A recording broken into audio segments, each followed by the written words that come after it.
survive in the mines our ancestors built. We're beginning to realize we're not alone.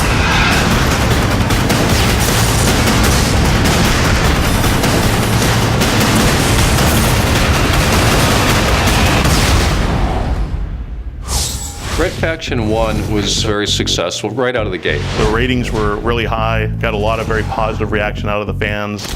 And there we were, planning the sequel immediately. In Red Faction 1, our standard enemies were humans and these mutant creatures that you had to fight. In Red Faction 2, you had humans again and these nano-zombies. In Red Faction Guerrilla, we just stuck with the humans, but gave them some pretty nasty weapons and vehicles that you had to try to deal with. We really started to build up this sci-fi franchise. We've taken this and we've actually wrote Red Faction Armageddon. I didn't expect to see you again. It's a new story in the Mason lineage, but also we're kicking back to some of the old Red Factions as well. Looks quiet to me. Picking anything up? Negative. Something's not right. So there's an entirely different scale of enemies that you're going to be fighting, and therefore different tactics that you have to use. We now have aliens this time. It's these creatures that have been living on Mars. You'll see the Creepers, which are the first low line of enemies that you'll face in the game.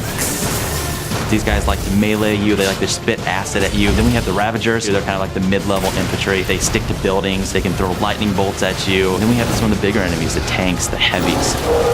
They can overrun you, they can stomp on you. Beyond that, it's just destructive weapons, destructive environments, new ways of approaching battles with enemies.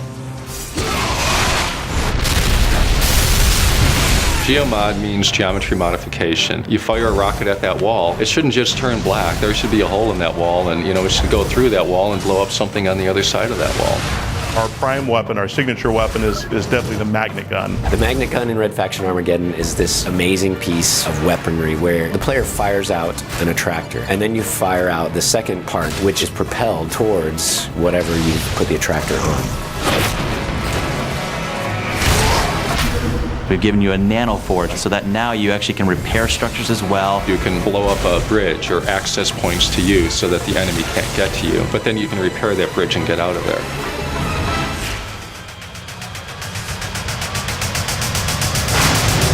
We've had a lot of fun being able to come up with some of these types of weapons that are really maximizing destruction. I think at the core of it, it is a game, it's entertainment, and it's got to be fun. I think we've really tightened it up with Red Faction Armageddon. It's still the only destruction game in town. We give a lot for fanboys, but we also want to cater this, so if you're new to the Red Faction universe, you can jump in and see what you've been missing all these years.